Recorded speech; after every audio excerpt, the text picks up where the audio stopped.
In this video, we are going to solve for one variable equations. Okay, so here's my problem, and what I need to do is I need to solve for x. How do I do that? Well, first I'm going to have to get rid of this 3 here. To do that, I'm going to subtract 3 on both sides. Now I have the x isolated, and that's equal to 8 take away 3 is going to be 5. So here the point was to get rid of the 3, move it over to the other side. I haven't changed the equation fundamentally. I've just isolated the x variable. Now, one thing that some teachers might ask you to do is plug in this value. So if we go over here and we write the original equation, right, x plus 3 equals 8, and we'll say let x equals 5. Well, we plug in 5 for x and we add 3. Does that give you 8? Sure it does. 8 equals 8. So that might be something that you have to do, is check for your answers. Alright, let's do another problem. I'll put it over here. X take away 3 equals 8. Very similar to our first problem, but the difference between this problem, the first one, and this one is that we have a take away 3. So how do we remove the take away 3 or the minus 3? Well, we're going to add 3 on both sides. And so we got x is equal to 8 plus 3, 8, 9, 10, 11. And then that's the answer. Okay, let's move on to another problem here. Let's say we have 3x plus 5 equals 10. So each problem I do is going to be one extra step to do. Okay, so again we need to isolate the x. So we're going to subtract the 5 on both sides. So we're left with 3x equals 10 take away 5, right? If the signs are different, you subtract. You keep the sign of the quote-unquote larger number. So 10 take away 5 is going to be just 5. And how do I solve for x? Well, you divide by 3 on both sides, and x is equal to 5 over 3. Okay, so let's do another problem. Let's say we have negative 4x minus 5 equals negative 15. Okay, so in this case, again, we see more negative numbers, and so that's the point in doing this problem. So in here we're going to add 5 on both sides because we need to still isolate the x. So we get negative 4x equals, the signs are different, you subtract, and then you keep the sign of the larger one, quote unquote. Negative 15 plus 5 is going to give you what? 10. Keep the sign of the larger number. Okay, and you divide by negative 4 on both sides, so you can get rid of that. And you'll note, and I haven't done this before, but you'll see it's 1x, right, equals 2 negatives make a positive, right? And there'll be 10 over 4. Now we don't need the 1 here, but we can if you wanted to. Some teachers won't let you, but that's fine. Another thing we need to do is we need to reduce here. We can reduce by what? By 2's. 2 goes into 10 5 times, and then 2 goes into 4 2 times. So it's going to be 5 over 2. That's the answer. Okay, let's do another problem where we're going to have to distribute. So 2 times x plus 3 parentheses equals 10. So in this case, what we're going to do is we're going to distribute the 2 because we need to isolate the x. That's the only way. So 2 times x is 2x. 2 times 3 is plus 6 equals 10. And then this is just like the problem that we did previously. This one right here. Very similar. So we subtract 6 on both sides. 2x is equal to 10 take away 6 will give you 4. Divide by 2. Divide by 2. X is equal to 2. Now there is another way of doing this problem, and let me show you. So Here it is, 2 times x plus 3 parentheses equals 10.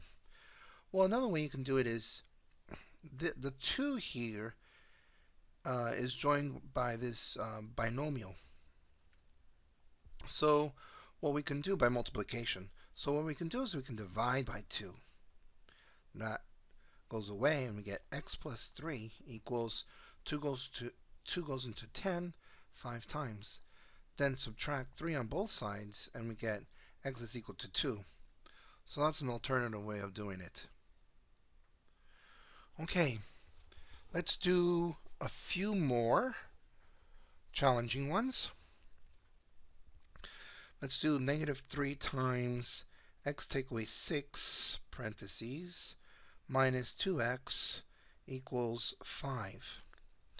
Okay, so here we're going to distribute the negative 3, so we get negative 3x, right? 3 times x is negative 3x. Negative 3 times negative 6 is what? Negative times negative is positive. 3 times 6 is going to be what? 18 minus 2x equals 5. And then we're going to combine like terms, right? So negative 3x plus 2x. So if you think about it, negative 3x and negative 2x have the same sign, so we keep the sign and we add the numbers and keep the variable. So 3 plus 2 is 5, keep the sign, plus 18 equals 5. Then we're going to subtract 18 on both sides, right? We get negative 5x equals 5 take away 18, right? The signs are different. So one thing you could do, right, if the signs are different, you subtract. Some people like to count up to the bigger number. So here's 5, 6, 7, 8, 9, 10, 11, 12, 13, 14, 15, 16, 17, 18, which is 13. But we keep the sign of quote unquote the larger number. And then what else do we do here? Well, we got to divide by a negative 5 on both sides. As x is equal to 2 negatives make a positive, so that's 13 over 5. Okay, so let's do now a couple of problems that have fractions. Okay, so let's say you had something like x take away 3 over 4 equals 2 over 3, right? How do we deal with this? So one way is, of course, we need to isolate the x. So how do we do that? Well, you treat 3 over 4 as if it was a number. So we're going to add 3 over 4. We're going to add 3 over 4. Oops, 3 over 4. Okay. And we get x equals this. So the thing here, I'm going to put the plus over here. The thing is, a lot of the times we look at this and we get paralyzed because we don't know what we should do. Well, I'm going to show you the traditional way of doing this. I like to put it vertically. We find a common denominator between 3 and 4, and that's going to be 12. Okay, well, 4 times 3 gives you 12. Times 3 gives you 9. I have to whatever I multiply in the bottom, I got to multiply in the top. And when I mean bottom, it's the denominator. Top is numerator. Now, for this 3 over 3 that I'm multiplying, 3 divided by 3 is 1. So anything times 1, it's the same thing, right? An identity property. So 3 over 4 and 9 over 12 are equivalent. If I reduce 9 over 12, I get 3 over 4. So 3 over 4, I'm not doing anything special by multiplying it 3 over 3. The only thing is that I get a different denominator. Same thing over here. 3 times something gives you 12. I multiply by 4 to give you 12. Multiply by 4 gives you 8. Okay, so this is plus. So 8 plus 9 over 12. That's going to give you what? 16, 17 over 12. So this answer is 17 over 12. Of course, you could have used a calculator to do this. Some classes allow you to do that. One very quick thing here. 2 over 3 plus 3 over 4 we can do it one other way. And this will be the last thing that I show you. All I wanted to do is show you that you can use fractions to solve these equations. But if I want to multiply 2 over 3 plus 4 over 3, there is a way of doing this. A little bit convoluted, but it might help. Here's the first step. 2 times 4, which is 8, so that's the first step. The second step is 3 times 3, which is 9. So first step, right? Second step. First step, you write the number on the left. Second step, you write the answer on the right. Then you have a denominator. 3 times 4. This is the third step. 3 times 4 is 12. And the issue of the signs is, well, there's a plus sign here. We don't see it, so we don't do anything there. There's a plus sign in the middle. There's a plus sign in there in the middle.